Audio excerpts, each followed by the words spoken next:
নমস্কার, আশা করি আপনারা অনেক ভালো আছেন, সুস্থ আছেন। সোজা ঘরোয়া রান্না উইথ তপতি চ্যানেলে আপনাদের অনেক স্বাগত। আজকে আমি বিউলির ডালের রসবড়া বানিয়ে আপনাদেরকে দেখাবো। এটা কিন্তু আমরা রসবড়াই বলে থাকি। দেখুন, এখানে বিউলির ডালটা আমি এক রাত পুরো ভিজিয়ে রেখেছি, পরের দিন সকালবেলায় কিন্তু এটা তৈরি করেছি। ভালো করে কষলে কষলে ধুয়ে কিন্তু ডালগুলো মিক্সিং জারে দিয়ে দেবো। মিক্সিং জারে দিয়ে একটা মিহি পেস্ট তৈরি করে নিতে হবে। ডালে কিন্তু কোনো রকম দানাভাব যাতে না থাকে, সুন্দরভাবে কিন্তু এখানে পেস্টটা তৈরি করতে হবে। দেখুন কত সুন্দর হয়েছে। একটা পাত্রে আমি নামিয়ে নেব। একদম ফর্মের মতন হয়েছে, আঠালো। এর মধ্যে কিন্তু জল দেওয়া যাবে না, হাতের সাহায্যে ভালো করে কিন্তু ফেটিয়ে নিতে হবে। 15 থেকে 20 মিনিট পর্যন্ত কিন্তু এখানে ফাটাতে হবে, তাহলে কিন্তু সুন্দরভাবে ফাটানো হয়ে যাবে।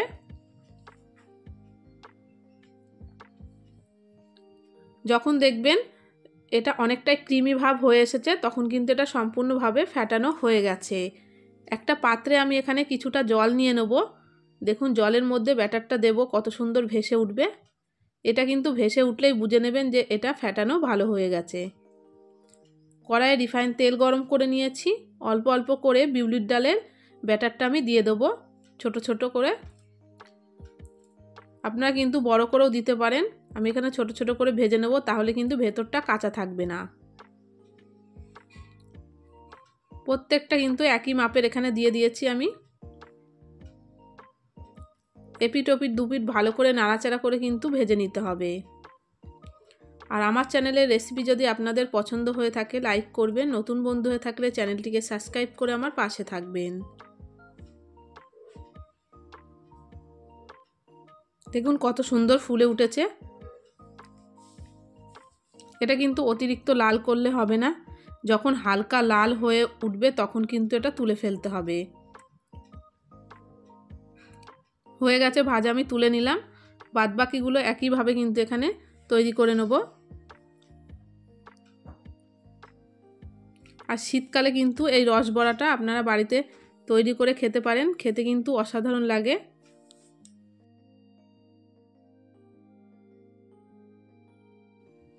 একটা পাত্র নিয়ে নিলাম, তার জন্য কিন্তু রস তৈরি করতে হবে। এখানে পরিমাণ মতন চিনি নিয়ে নিলাম। আপনারা যেমন মিষ্টি খেতে পছন্দ করবেন সেমন কিন্তু মিষ্টিটা নিতে হবে। এখানে 2 বাটি মতন জল দিয়ে দিলাম, ছোট বাটির। জলটা দিয়ে কিন্তু এলাচের দানা দিয়ে দেবো। ভালো করে কিন্তু এখানে ফুটিয়ে নিতে হবে।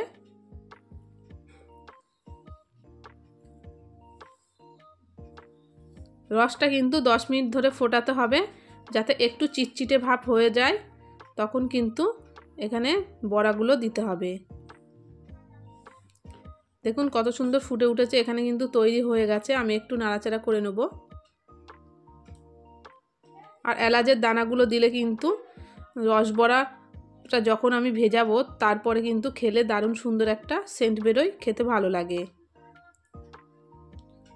গ্যাসের আঁচটা একটু কমিয়ে বড়াগুলো দিয়ে দেবো। দিয়ে নাড়াচাড়া করে এখানে 5 মিনিট ঢেকে রাখবো, আর কিন্তু ফোটাবো না। ঢেকে রাখলেই কিন্তু এই যে রসটা তৈরি করেছি সেটা পুরোটাই টেনে নেবে। ঢেকে রাখলাম, 5 মিনিট হয়ে গেছে। দেখুন কতটা রস টেনেছে। একবার হলেও কিন্তু বাড়িতে তৈরি করবেন, আশা করি আপনাদের অনেক ভালো লাগবে। একটা পাত্রে আমি নামিয়ে নিচ্ছি। তাহলে ভালো থাকবেন, সুস্থ থাকবেন। দেখা হবে নেক্সট রেসিপিতে, ততক্ষণে সাবধানে থাকবেন। একবার হলেও কিন্তু বাড়িতে এইভাবে বিউলির ডালের রসবড়া তৈরি করে আপনারা খেতে পারেন, দেখবেন কত সুন্দর লাগে।